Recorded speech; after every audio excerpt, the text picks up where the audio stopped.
তো বন্ধুরা, এখন আমাদের স্কুল মাঠে দাদা কিছু গাছ লাগিয়ে তবে এখান থেকে রওনা দেবে ঝাড়খণ্ড উপলক্ষে। তো ওনার জন্য সকলে একটু দয়া আশীর্বাদ করো, যাতে দাদাটি সুস্থ স্বাভাবিকভাবে বাড়ি ফিরে আসতে পারে এবং এই দাদাটি যে কাজের উদ্দেশ্যে রওনা দিচ্ছেন সম্পূর্ণ যেন কাজটি হয়, সেটাই ভগবানের কাছে চাইবো। তো দাদা এবং আমাদের স্কুলের সভাপতি যাচ্ছে স্কুলের এক কর্নারে গাছটি একটা গাছ লাগিয়ে তবেই দাদা এখান থেকে বেরোবে।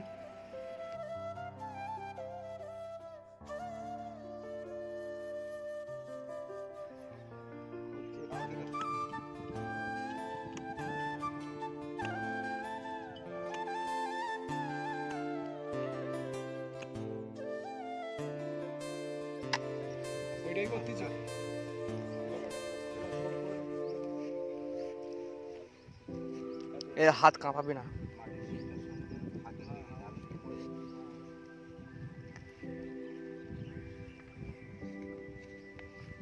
মিশন গ্রিনিংয়ের উদ্যোগে আমরা এই দাদা ভাই আছে স্কুলের সভাপতি, আমাদের মঠেদিঘি হাই স্কুলের সভাপতি, এই দাদা ভাইয়ের তৎপরতায় সহযোগিতায় আজকে এই গাছটি আমি নিম গাছ এখানে লাগিয়ে আমি এখান থেকে মিশন গ্রিনিংয়ের সূচনা করলাম।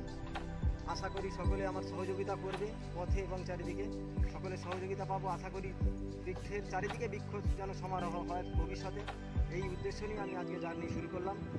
সকলের আশীর্বাদ কামনা করি। মঠেদিঘি হাই স্কুলের পক্ষ থেকে সৌরভ তার এই মিশন গ্রিনিংয়ের জন্য তাকে মঠেদিঘি হাই স্কুলের পক্ষ থেকে আমি শুভেচ্ছা অভিনন্দন জানাই এবং তার মিশন সাকসেসফুল হোক এই কামনা করি।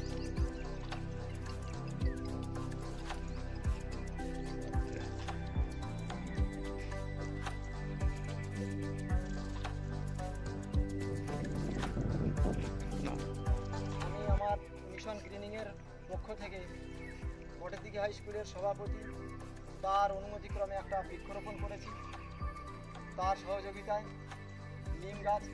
আর সেই উপলক্ষে আমি এখান থেকে আমার মিশন গ্রিনিংয়ের যাত্রা শুরু করছি।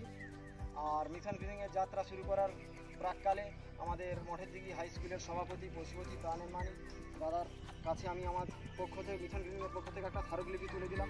আশা করি এগুলো সকলে পালন করবে ভবিষ্যতে। পৃথিবীতে যেরকম হারে আমরা জল অপচয় হচ্ছে, সারা পৃথিবীতে প্রচুর জল অপচয় হচ্ছে আমরা জানি প্রত্যেক মুহূর্তে। আমি চাই জল অপচয় বন্ধ করে ভবিষ্যতের জন্য যেন জল সংরক্ষণ করা হয়। সেই জল সংরক্ষণের পদ্ধতিগুলো আমার চ্যানেলে গেলে দেখতে পাবে, আমি কিভাবে জল সংরক্ষণের পদ্ধতিগুলো দেখাচ্ছি। প্রত্যেকটা মুহূর্তে আমাদের জল অপচয় হচ্ছে, আর আমি চাই দূষণহীন পরিবেশ, দূষণমুক্ত পরিবেশ এবং চিরসবুজায়নযুক্ত জল অপচয়হীন পরিবেশ আমরা কামনা করি, সকলের কাছে প্রার্থনা করি সকলে এই পালন করবে, মিশন গ্রিনিংয়ের সহায়তা করবে, এই কামনা নিয়ে আজকে যাত্রা শুরু করছি। সৌরভ কান্তি দাস, যার মহান উদ্দেশ্য নিয়ে আজকের এই যাত্রা, মঠেদিঘি হাই স্কুলের পক্ষ থেকে তার এই যাত্রায় সামিল হতে পেরে আমি নিজেকে খুব গর্বিত বলে মনে করছি। বর্তমান গ্লোবাল ওয়ার্মিংয়ের যুগে যে আগামী দিনে যে জল সংকট এবং উষ্ণতা যে উত্তরোত্তর বৃদ্ধি পাচ্ছে, তার থেকে বাঁচতে হলে বৃক্ষরোপণ একান্তভাবে জরুরি হয়ে পড়েছে। আর জলই জীবন আমরা জানি, সেই জলকে যাতে অপচয় না করা হয় আগামী দিনে সমস্ত মানুষের কাছে এই বার্তা নিয়ে সৌরভ যাচ্ছে। তার উদ্দেশ্য মহান, এই উদ্দেশ্য সফল হবে বলে আমি মনে করি। আর এর জন্য মঠেদিঘির মানুষের প্রত্যেকের তো অভিনন্দন তার প্রতি আছে। আশা করব বিভিন্ন জায়গায় গিয়ে সেই মঠেদিঘির মানুষের, অর্থাৎ সুন্দরবন থেকে তার যে সুদূর বিভিন্ন স্টেটগুলোয় সে যে যাত্রা করবে, এই যাত্রা সর্বাঙ্গীন সুন্দর হোক এবং তার মিশন সাকসেসফুল হবে বলে আমার আশা। এই বলে আমি তাকে আবার অভিনন্দন জানিয়ে আমার ক্ষুদ্র বক্তব্য আমি শেষ করছি।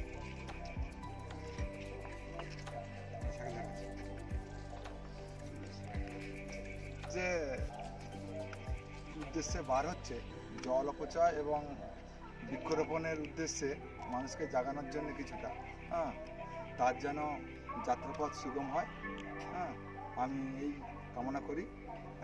তার যাত্রা সফল হবে এই কামনা করছি আমি সবার কাছে। এই যে।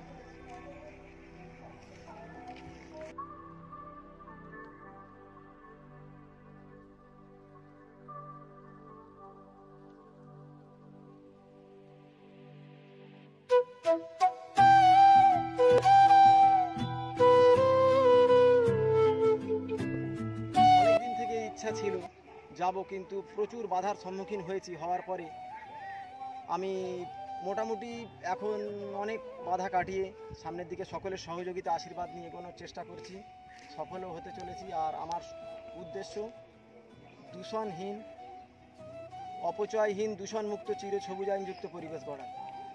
সেই উদ্দেশ্যে আমি মিশন গ্রিনিংয়ের আওতায় আমি আপাতত জার্নি শুরু করছি। আর আমার প্রজেক্টের নাম মিশন গ্রিনিং। আমি চাই সকল স্থানে জল অপচয় যাতে বন্ধ হয়, জল অপচয় বন্ধ করে জল সঞ্চয় যাতে করানো হয়। জল যদি না সঞ্চয় করা হয়, ভবিষ্যতে আগামী 2030-এর মধ্যে জল সংকটে বাস্তু ছাড়া হবে 700 মিলিয়নের বেশি মানুষ, অ্যাকর্ডিং টু ইউনিসেফের রিপোর্ট অনুযায়ী তাই বলছে। অতএব এটা আমার ব্যক্তিগত মতামত নয়, সকলের কাছে অনুরোধ করব জল অপচয় যাতে বন্ধ করা হয়, জল সঞ্চয় যাতে করা হয়, আন্ডারগ্রাউন্ড ওয়াটারটা যাতে রিচার্জিং করা হয়।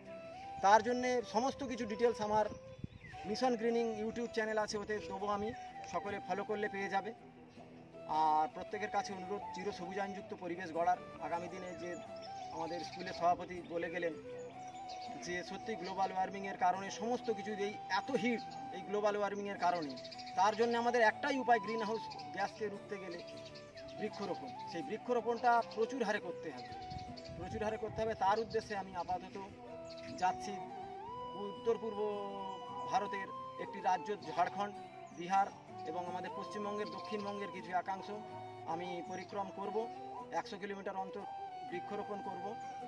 আর সেই বৃক্ষগুলো যেগুলো আমি নিয়েছি সঙ্গে, যেগুলো হিউজ অক্সিজেন প্রোভাইড হয়, যেমন নিম, বট, অশ্বত্থ, তিনটেই অক্সিজেন প্রোভাইড করে খুব। এইগুলো আমি চেষ্টা করছি প্রত্যেককে উৎসাহ প্রদান করার এই গাছগুলোর মাধ্যমে। আশা করি সকলের সহযোগিতা পাবো পথে। আমাদের এখানে যেমন পূর্ণ সহযোগিতা পেলাম, ভবিষ্যতেও আশা করি পথে সহযোগিতা পাবো। আপনি যে এই যে উদ্দেশ্যে বেরিয়েছেন, তো আপনার আইডিয়াটা কি করে আসলো? আইডিয়াটা বলতে আমি প্রথমে প্রচুর জল অপচয় হচ্ছে যখন বুঝতে পারলাম, জল উঠছে না কলে। আমাদের ব্যক্তিগত যে কল আমাদের বাড়িতে মানে খুব লো লেয়ারে, সেগুলো খুব সরু হয়ে পড়ছে। অনেক দিন থেকে এগুলো ফলো করেছি। তারপরে এই জল অপচয়ের বিরুদ্ধে আমার একটা যেন মানে মন থেকে হলো যে জল অপচয় যেন না করা হয়, সেই নিয়ে আমি এখন 2 লিটার জলে স্নান করি পার ডে, প্রত্যেক দিন 2 লিটারের বেশি জল ব্যবহার করি না। এরকম আমি আমার বাড়িতে প্রচুর জল সঞ্চয় করার দিশা দেখাতে পেরেছি, প্রত্যেকে মেনেও নিয়েছে। আমি চাই এইটা ভবিষ্যতে প্রত্যেকে করুক, মানুক। নাহলে জল কোনোদিনই পাওয়া যাবে না। আমাদের যে জল, পৃথিবীর 3 ভাগ জল হলেও কি হবে, আমাদের ব্যবহার্য জল মাত্র 2.2%। এই জলটা বেশিরভাগই আসে মাটির নিচ থেকে। তা সেই মাটির নিচের যে ওয়াটার মানে লেভেলটা খুব লো হয়ে গেছে। আগামী দিনে যদি আমরা ওয়াটার রিচার্জ না করি প্রত্যেকটা জায়গায়, খুব অবস্থা খারাপ হতে পারে। এই জন্য আমার মেন এইটা লেগেছে। মানে আচ্ছা, দেখছি আপনি যে ঝাড়খণ্ড বা বিহার টিহার যাবে বলছেন, তো আপনি এই সাইকেল রাইডিং করেই যাবেন? সাইকেল একদম সম্পূর্ণ সাইকেলের মধ্যে দিয়ে? প্যাডেল করি, সম্পূর্ণ সাইকেল প্যাডেল করি। আচ্ছা, আপনি সাইকেলের মধ্যে দেখছি অনেক কিছু ব্যাগ টাকা আছে, তো ওর মধ্যে কি কি যদি আছে যদি আমাদের দর্শক বন্ধুদেরকে বলতেন। কিছু ড্রাই ফ্রুট যেগুলো বলা হয়, কারণ কিছু রান্নার সরঞ্জাম রেখেছি। আর এই সোলার প্যানেলটা আছে রিচার্জের, ফোন রিচার্জের জন্য। কারণ আমি চাই সকলের কাছে তুলে ধরতে আমি কোথায় যাচ্ছি, কি করছি এবং কি মানে অ্যাক্টিভিটিসগুলো আমি করছি, বৃক্ষরোপণ থেকে আরম্ভ করে সমস্ত কিছু, বিশেষ করে যেগুলো সোশ্যাল ওয়ার্কিংয়ের মধ্যে পড়বে, আমি সমস্তগুলো তুলে ধরবো আমার মিশন গ্রিনিংয়ের চ্যানেলের মাধ্যমে।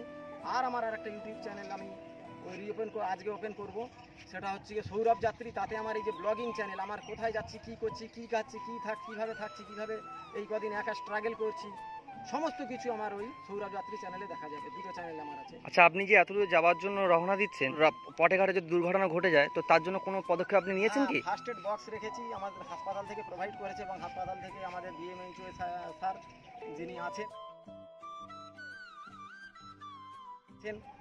মাঝিবাবু, উনি আমাকে একটা সার্টিফিকেট প্রদান করেছে যে কোনো জায়গায় যদি সমস্যা হয় দ্রুত যাতে তারা চিকিৎসা করে দেয় প্রত্যেকটা হাসপাতাল, এবং কিছু ফার্স্ট এড জিনিস দিয়েছে। হাসপাতাল থেকে, সেগুলো আমার সামনে এই খাঁচার নিচে রাখা আছে। আচ্ছা, এই গাছগুলো যে দেখছি আপনি কি মঠের দিকে স্কুল মাঠে লাগাবেন না অন্য জায়গায় লাগানোর চিন্তা ভাবনা আছে আপনার? লাগিয়েছি, এখান থেকে আমি জার্নিটা শুরু করলাম বলে এখান থেকে লাগিয়ে শুরু করছি। তো এই গাছগুলো আপনি কোথায় লাগানোর চিন্তা ভাবনা আছে 100 কিলোমিটার অন্তর ইচ্ছা আছে যে কোনো শিক্ষা প্রতিষ্ঠান অথবা সরকারি প্রতিষ্ঠানের আওতাভুক্ত আমি এই গাছগুলো বৃক্ষরোপণ। আচ্ছা, আপনি কিছুক্ষণ আগে যে বললেন যে খাবার সঞ্চয় করেছেন, তো সেই খাবারগুলো সঞ্চয় শেষ হয়ে গেলে আপনি কি হোটেলে খাবেন না হোটেলে থাকার চিন্তা ভাবনা আছে? না, হোটেলে থাকা আমার হোটেলে নয় কোনোদিনই, কারণ এইসব লাগে জিনিস আমি প্রাইভেট সেক্টরে কোনো থাকবো না, যা হবে সরকারি সেক্টরের আওতাধীন থাকবো, যেহেতু আমাকে সার্টিফিকেট প্রদান করেছে, সকলে সহায়তা করেছে, সেই জন্য আমি সব সরকারি প্রতিষ্ঠানেই থাকবো। স্কুল, কলেজ অথবা হতে পারে থানাগুলোই বেশিরভাগ আমি চেষ্টা করি থাকার।